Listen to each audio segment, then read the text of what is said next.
Hello, everyone. You're listening to the Socially Desi Show, the podcast that motivates you to live, create, and inspire. If this is your first time here, welcome.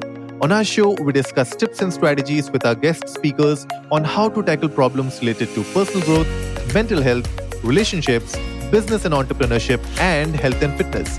So hit that subscribe button and go check out our website at sociallydesi.com for more of such content. Today, I'm joined by Chef Aditi Handa. She is the co founder and head baker at The Baker's Dozen. Hi, Aditi. Welcome to the show. Hi, Anurag. Thank you for having me. I'm very excited to be talking to you today. The pleasure is all mine, Chef Aditi. Thank you so much for being on the show today. So, Aditi, to everyone who's not aware about you, why don't you tell us a bit about your professional journey so far? I was studying in England. I studied psychology and human resource management, and I came back to India in 2009 to Ahmedabad, Okay. which is my hometown. And I came back and was wondering what should I do. And I think what I always knew is that I was going to start a business of my own. I always knew I was going to be an entrepreneur. I just had to figure out which one. And Hmm. the first project that I took on was to start a souvenir business. I used to collect souvenirs Okay. during my time in England. When you go to different countries and you collect Yeah. miniature Yeah. of Eiffel Towers, photo frames, things like that. So I was actually quite excited by starting a business in the souvenir industry. And the first project I did was a souvenir shop on the IIM Ahmedabad campus. It was the first Okay. souvenir shop in India for college merchandise. And we did some Oh, amazing, nice. Okay. great quality stuff. We designed the stuff ourselves. We got them manufactured and sold it here. It was This Hmm. first project was always very clear that we were going to give this back to IIM Ahmedabad. It was a little bit like a contribution to the alma mater because my husband and my father both are from here. So that was the Okay. first business I did. Then Hmm. I got married and I moved to Bombay, and we actually relocated to Canada for about 8 or 9 months. And I was trying to All figure right. out what do I do there because my husband had a job there. Food is something that always interested me, so I found a Lebanese chef and I went to him and I said, "Can I come work Hmm. with you? Just don't pay me, don't do anything. I just want to come and work with you and observe what you do." And I think that Okay. was my first real interaction with this culinary world. And Hmm. in hindsight, it seems like such a monumental moment that happened. But in that day, it was literally just walking to a chef and saying, "Listen, I think I like your work, and I just want to be around you in your kitchen." Right. And Yeah. he taught me what is a good hummus, how do you make a good hummus, how do you identify poor quality ingredients, good quality ingredients, and so on. Okay. Once Sneh, my co-founder now, and my husband, we came back to India. He was quite keen that let's start a business. Hmm. And food seemed to be an area that since I was very interested in, and he said, okay, why not? Let's take that as an area. And Okay. we started talking to lots of people, saying this we want to start a business. Which area should we go in? Which industry? What's specific in that industry? So lots of whiteboard brainstorming happening, Yeah. Hmm. and we eventually boiled down to that. Let's start a bakery. At that point, Okay. we were not very clear this bakery was bread or pastry. It was just a Hmm. bakery. And Okay. now this is where the baker's dozen journey in a way starts. Hmm.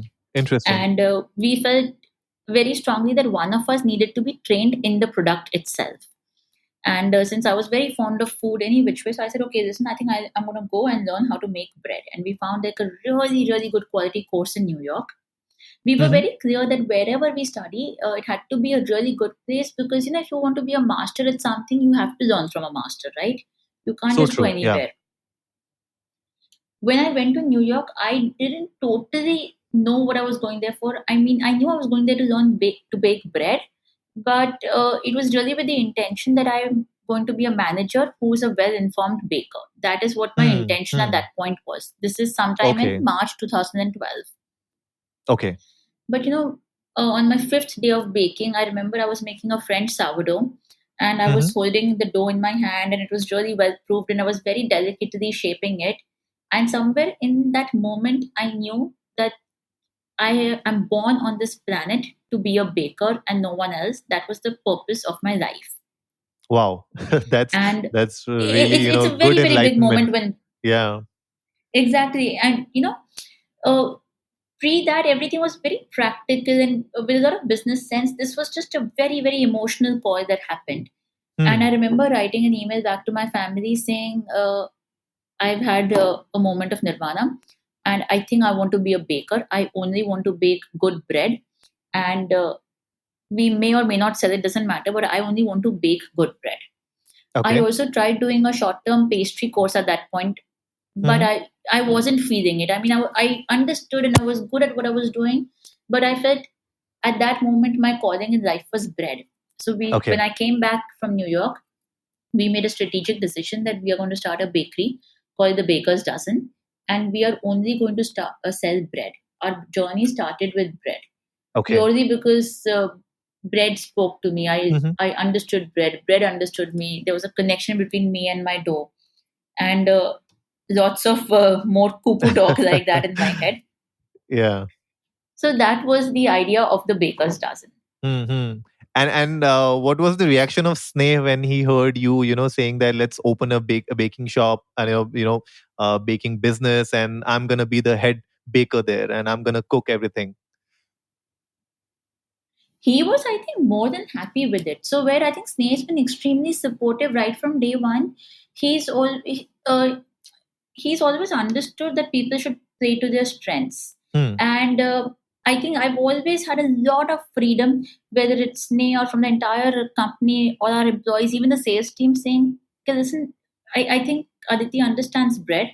So let her do what she likes to do with bread. Let her make a good product and we will sell that. So I think right from day one, that wavelength was very well established that I bake and he sells. There are lots of times, obviously, I ask him for feedback on the product, but a lot of these things, he trusts my judgment and leaves it to that. I think that's really important. When you have, when you're working together, like Very. apart from being husband and wife, I guess in business, I think when you understand each other's competencies and you know where to complement each other, I guess that is really important for any business to thrive. Yes. So Yes. true. I totally agree. Yeah, that's really important, I think, for every business, not just for a bakery or a baking business, but across all walks of life, I guess. And to everyone listening out there today, we have called Chef Aditi to actually tell us a bit about how a typical day looks like, for a baker. So it was really really interesting. And Aditi, you must be remembering the initial talks that we had around this topic. Yes. Uh, so I think that everyone talks about the life of a musician or a doctor, or sometimes in a funny way of an engineer, but nobody really Yeah. talks about the side of the restaurant business, or the baking business, anything which has to do with F&B. I think nobody really talks about what goes into this whole business in order to make that perfectly puffed out fresh Yes. bread, right? So I mean, we eat bread every day, but nobody really know the art and the work, the effort that go behind it. So please, I mean, let's start with the day. How does a typical day for the baker's dozen start? So I'm going to do this in two parts because I want to Hmm. share initially when we started the Baker's Dozen what my day used to be designed, because I think it was far more romantic and lovely at that point. Okay. Now, because of scale, things are a bit more pragmatic. Hmm. But so to me, a bakery is like the happiest place in the world. No one's ever sad in a bakery. And every time a bakery is referred to in a movie or in a book, it's always associated to a happy memory. Yeah. A child does well in his exams and mama says, okay, I'm going to get you a cake, or it's Valentine's Day and you go to a nice bakery and pick yourself a nice treat. So to me, a bakery is like the happiest place in the world, and I Hmm. think the Baker's Dozen kitchen, which is now a big factory, it's exactly that. So initially when we started the Baker's Dozen, my day used to start at about 3:34 in the morning, Okay. and me and a team of three other bakers, we used to reach our kitchen, which was in Dadar Vadala at that point, Hmm. at 4 a.m. And everyone in Bombay is sleeping, and it's so calm and peaceful, and you're the only ones there. It was a very beautiful moment. And we would come and we would say, okay, what are we going to bake today? So it's really about what was in our mind and what was in our heart, which was going in the product. And then we would start scaling our recipes, mixing our dough, proving it, baking it. And around 11, 12, 1 in the afternoon is when it would come out of the oven. Hmm. Okay. And gradually, we shifted this entire process to a night shift where we would bake through the night. And Okay. 6 a.m., 6:30 a.m., we would have a small tempo which would go from our kitchen to our Prabha Devi store with freshly baked bread. And the beauty is, this vehicle would reach our store at about, let's say, 7 in the morning. Okay. Our official store opening timing was 8 o'clock, but Hmm. customers would start coming at 7:30, 7:45, saying, listen, it's okay if you've not opened the shutter. It's okay if you've not Oh, made a bill. nice. Just give me your fresh loaf of bread. It was really nice. And what was baking the entire night? You said no, the baking goes for the entire night. So, yeah, we started with a very limited menu of about, I think, about 6 or 7 breads, some Okay. regular sized bread, some sourdough, baguette, some crackers, things like that, a very limited menu. So we used to bake all of these every day through the night Okay. and then sell it fresh in the morning. Hmm. And I would bake through the night, then go to the store for about 4 hours in the morning and sell it to customers. And that was like a really nice time because, when a customer walks in and says, okay, listen, I want something for my husband or what for my child. And to be able to make a statement that I baked this 6 hours ago and trust me, it's a really good bread. Why don't you try? Hmm. It's very nice. And I think consumers also really enjoy talking to the baker as the salesperson Yeah. Yeah. because True. it feels very handmade. It feels like, when guests come over and you make food for them, it's a lot like that. Yeah. And plus, mostly for people, Well, it's the first meal of the day. So, it's exactly. so they take it in that essence that it's going to be the first meal that I'm going to eat.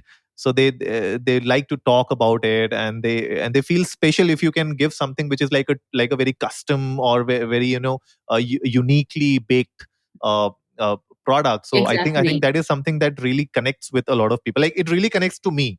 Like, here, like, we go to food hall a lot in Delhi.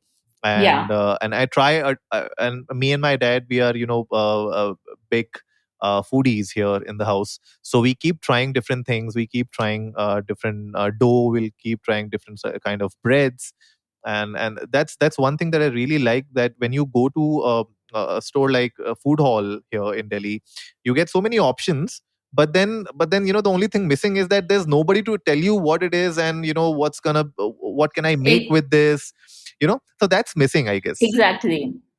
Exactly. So, those sort of interactions I still enjoy a lot. And, you Hmm. mentioned something about how you made a bread uniquely for someone. So, there are times, when I'm baking a loaf of bread Okay. and there is a pre order. So, I have a customer in mind when I'm baking that. Hmm. And I Hmm. feel, and you're thinking of this person when you're baking that loaf of bread.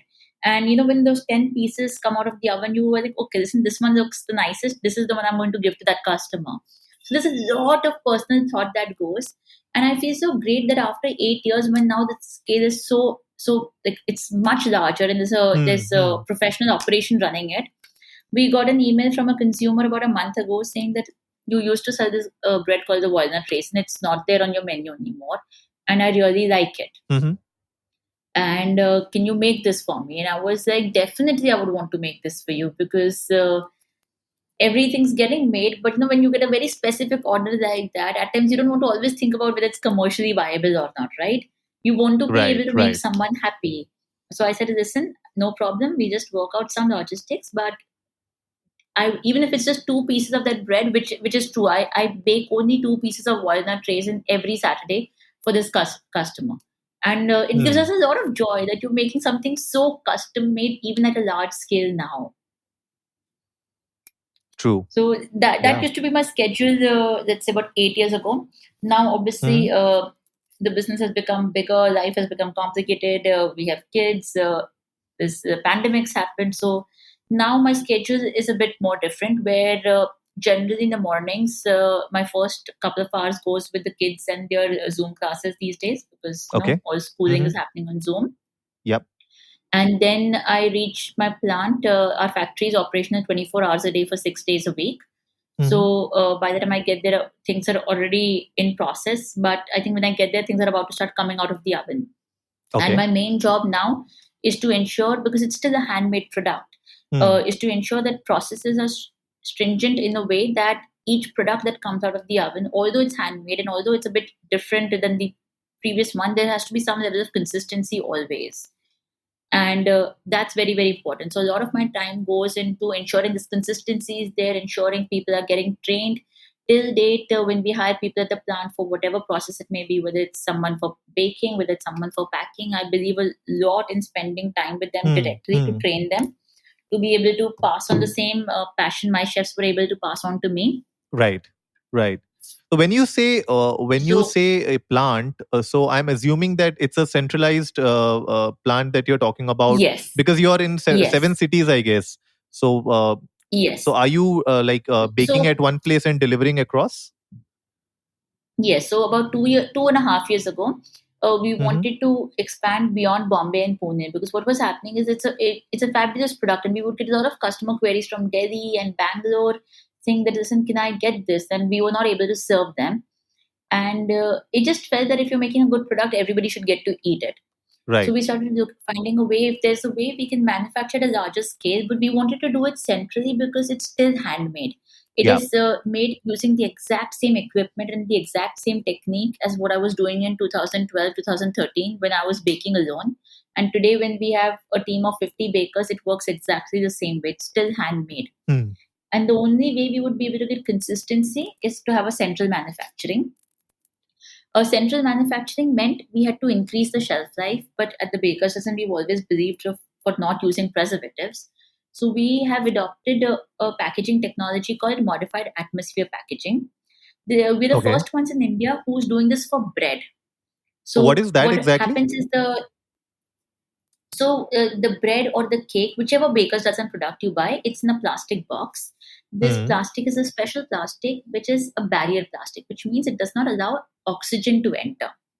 So Okay. the product goes in this pouch, and then when we seal it, we first vacuum it, where we remove all the oxygen, and then flush it in with gases so that there is no oxygen inside the pack, which automatically means if there's no oxygen, the chances of any bacteria surviving are very little, and it naturally increases our shelf life to give a customer 7 days.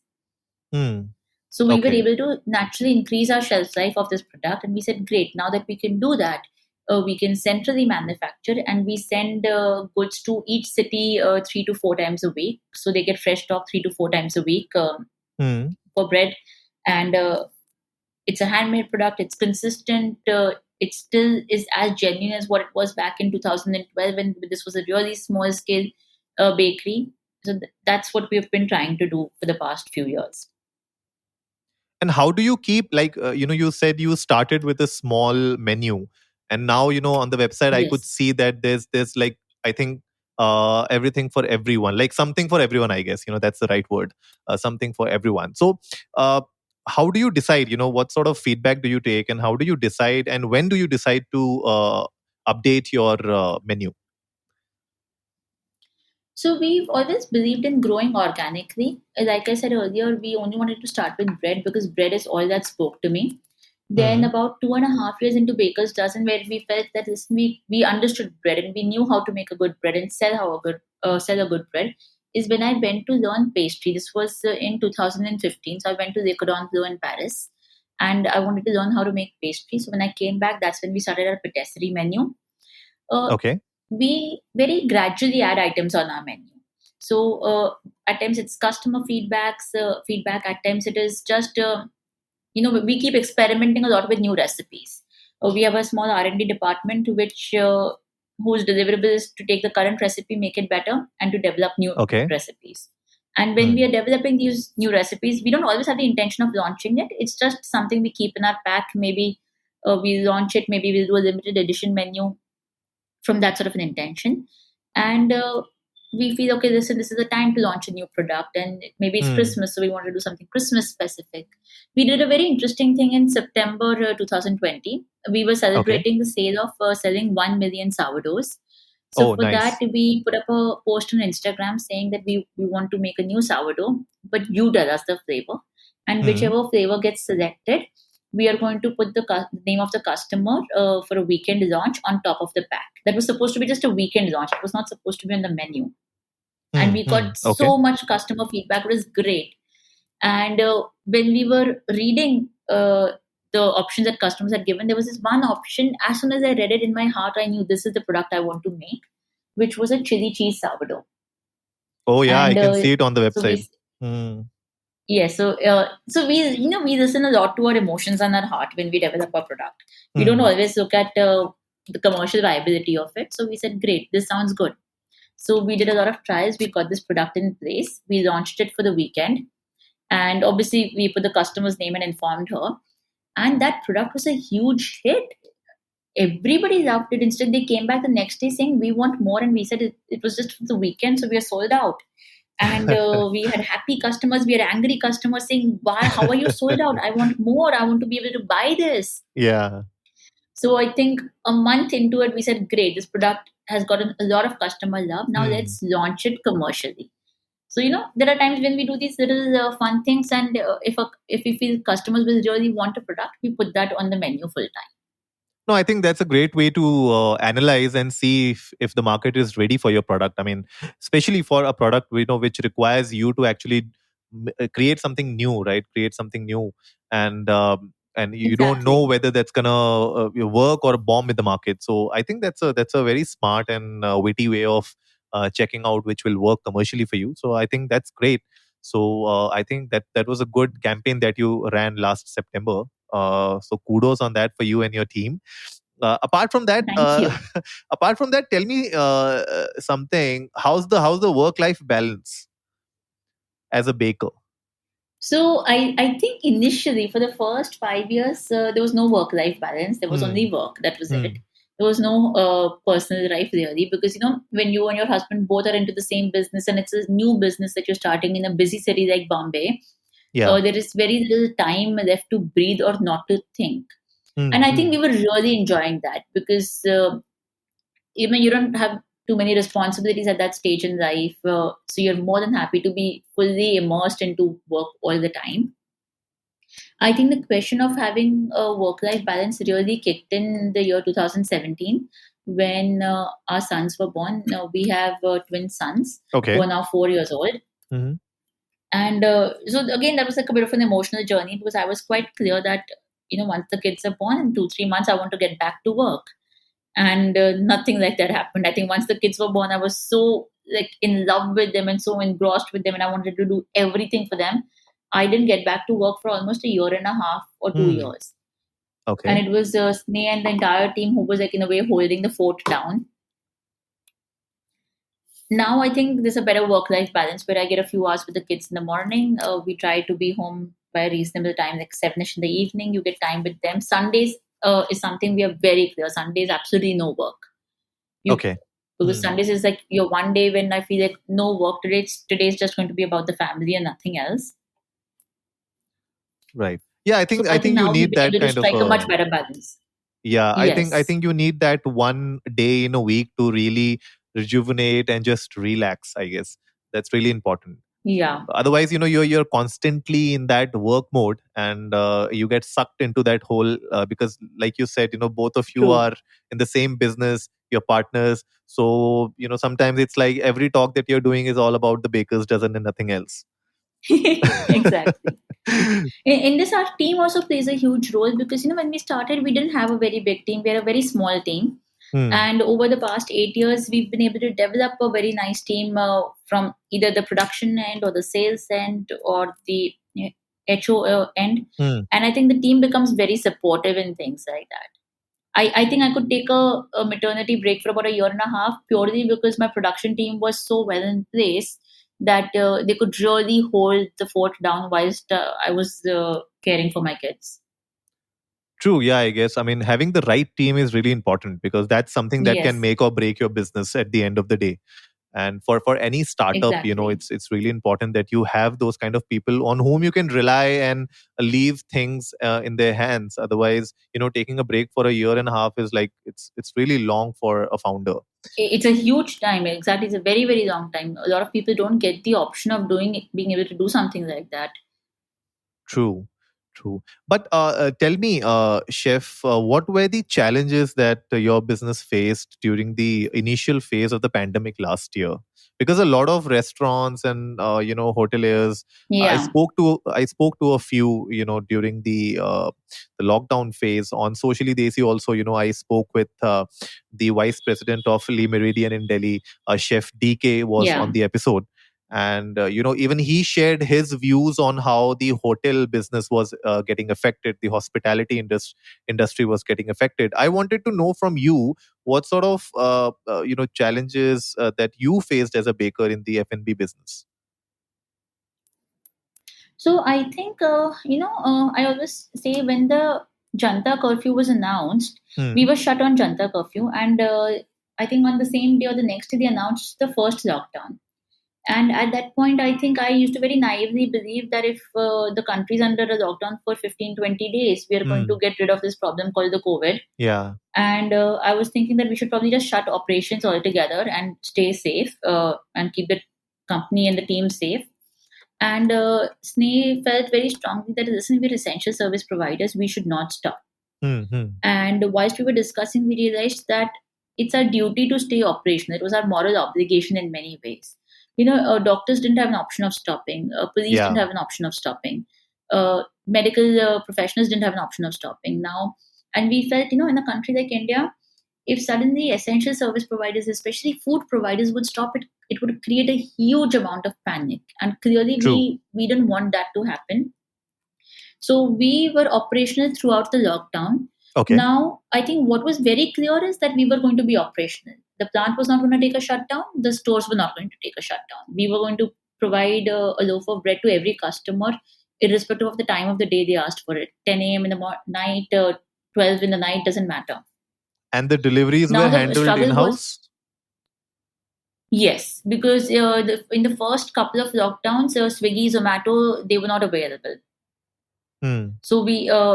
So the way Baker's Dozen sales structure works is we have our own stores where we supply from. People can come in, take away or a delivery, and then we have Yeah. a store of a network of partner stores like Food Hall, Nature's Basket, Big Basket. Initially, I think a lot of people were struggling to get their permissions in place. So we got a huge Yeah. influx of customers just calling in at the Baker's Dozen, and we tried to get lots of systems in place, society orders, bulk deliveries, things like that. Now we through Swiggy and Zomato, we found a lot of delivery boys who were not allowed to work, but Yeah. they could work if they were working for the Baker's Dozen. So we said, okay, listen, we'll give you permission. Why will you help us delivering these orders to customers? And customers were extremely understanding. They knew that we could not deliver in a limited period of time. So even if at 11 in the night we could deliver to them, they were more than comfortable with that. Hmm. Hmm. Now the whole thing came on. First thing was how do you stay operational, keeping your staff safe. So that was, to me, that was the first criteria that we needed to address. Touchwood at the Baker's Dozen, processes and hygiene have always been one of the top things we've always concentrated on. Even the plant, the new factory we have for the past 2 years, which we started a year before COVID hit, it was designed in a way which would, it has COVID protocols in place without us realizing what we were doing. We were just Hmm. talking about a lot of open space. We were talking about limited people in limited areas. We were talking about a lot of hygiene practices. I mean, we were wearing masks and overalls in certain departments even before COVID Hmm. had happened, purely because you're a food manufacturing. So for Okay. us to roll out those sort of things during the pandemic wasn't a big problem. Purchasing raw material was a major problem. Being able to send these trucks to Bombay and Delhi and Bangalore was a big problem. But it only meant that you continue doing what you had to do and speaking to the relevant people to get permissions in place. And at times, if we didn't have a permission, we would say, listen, let the truck go to Bombay. We will talk to them on the way and figure it out. We will share with them the permission that we have for Ahmedabad and try to work that in Bombay and things like that. See, the Hmm. answer was Hmm. simply you just don't stop. You keep trying till the time you can figure out what the answer is. And I think that worked wonders for the Baker's Dozen. I would think in the past 1 year, we as a company have learned a lot. Our business has done extremely well. Our employees have been our biggest strength. Where the same, the same junoon was in them that we're not going to stop.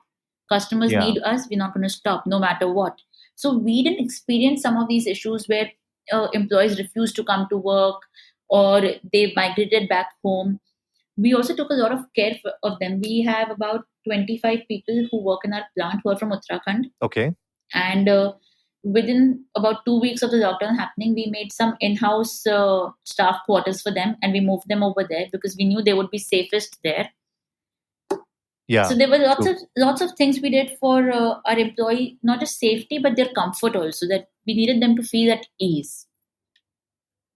Yeah, I think that was the major challenge with a lot of companies. How do they make sure that their Yeah, employees are safe as well as they're comfortable? Because, like you said, a lot of your employees were from Uttarakhand. Similarly, a lot of businesses, they had people who were from not from that state, basically. So it was really yeah, challenging for them. How do you make sure that wherever they are staying, or the things that a business can do to make sure that they are not just safe but comfortable also? Because I think that's where exactly. that's where as a business, you showcase that this is what you stand for your employees. Exactly.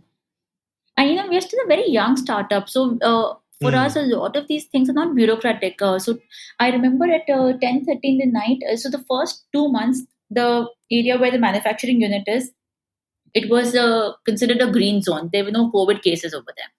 And Okay. at 10:30 in the night, I was listening to the news, and one COVID case, no, three COVID cases came out that night in that Hmm. district.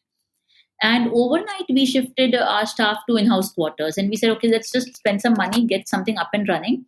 So we were being extra cautious, and we had so many plans and backup plans for everything, that because a lot of regulations, lockdowns, restrictions were happening very last minute. Yeah, yeah, yeah. There was a lot of So chaos. there would be people that exactly. So we were trying to make a plan for every possible situation and work accordingly. No, I think that was the right Wh- thing to do.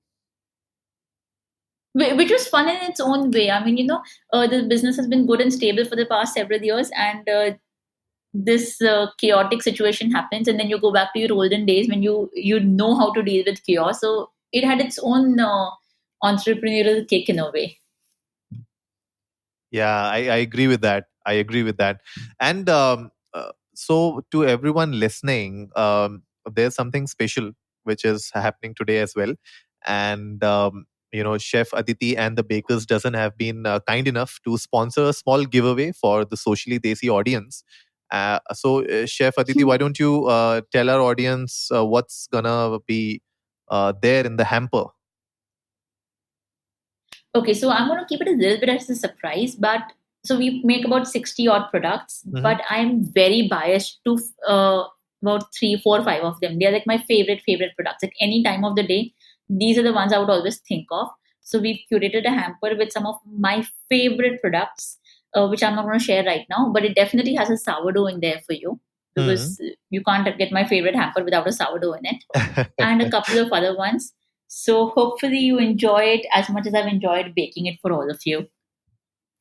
For sure, for sure. I mean, I'm excited, and I'm sure everyone listening out there would be excited as well. So, guys, she has not told us what's gonna be in there. Even I don't know. Okay, so it's not that Anurag knows what's in the hamper. So even I don't know. So you can go to the bakersdozen.in, check out the products. Maybe it'll be something within those products, and keep guessing. And what you can do is actually very interesting. You can definitely go to Socially Desi, apply for the giveaway, but apart from that, it's going to be a week long giveaway. So you can also go on Instagram and you can make your own hamper and tag Socially Desi and the Baker's Dozen, and let's see if you can get it right.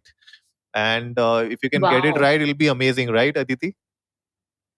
Yeah, it sounds very exciting. Even I want to do it. So guys, I mean, one good option for you guys, so do that. I mean, let's play a game on this. So a giveaway is gonna happen for sure. We're gonna give three hampers to three lucky winners of the giveaway. And apart from that, make sure that you go on Instagram, check out the Baker's Dozen, tag them, just make your own hamper, and tag us, tag the Baker's Dozen. And if you are right, then of course we'll tag you back. And Aditi would definitely be very happy to see that your Your tukka really worked. So that's the giveaway. So thank you so much, Chef Aditi, for that.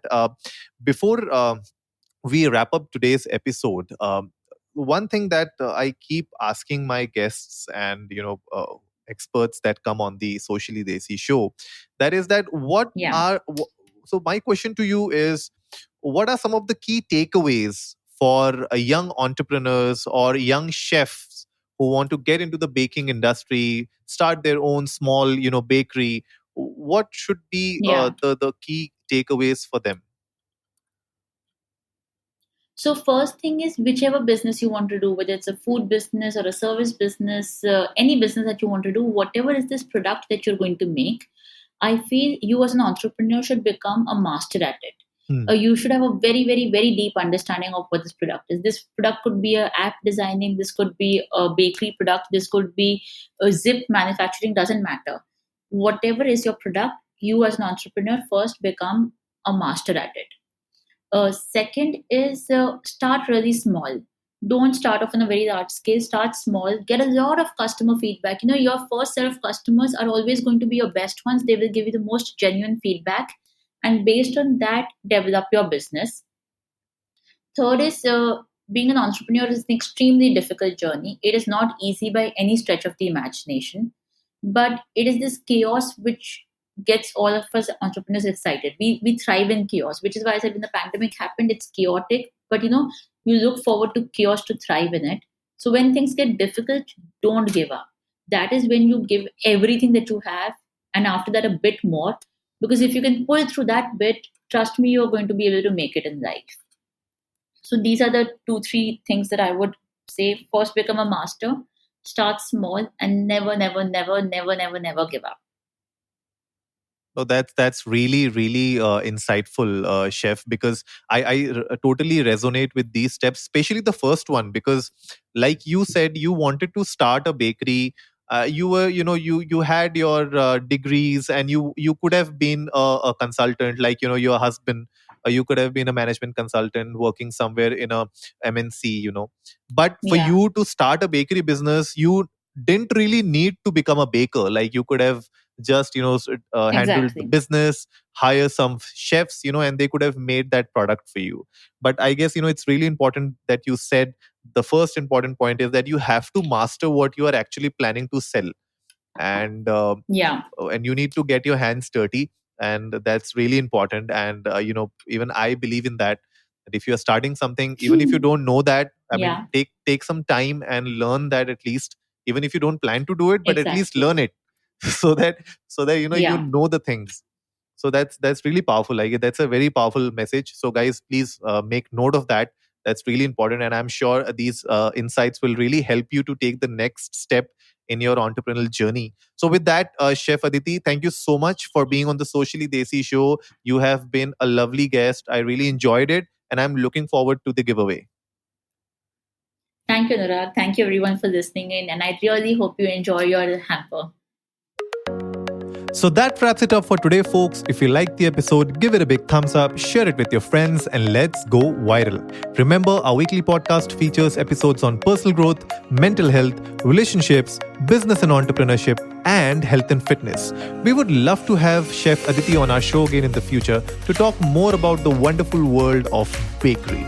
So, if you haven't yet done so, hit that subscribe button and go check out our website at sociallydesi.com for more of such content. And as always, before I sign off, remember, life is black and white and everything in between.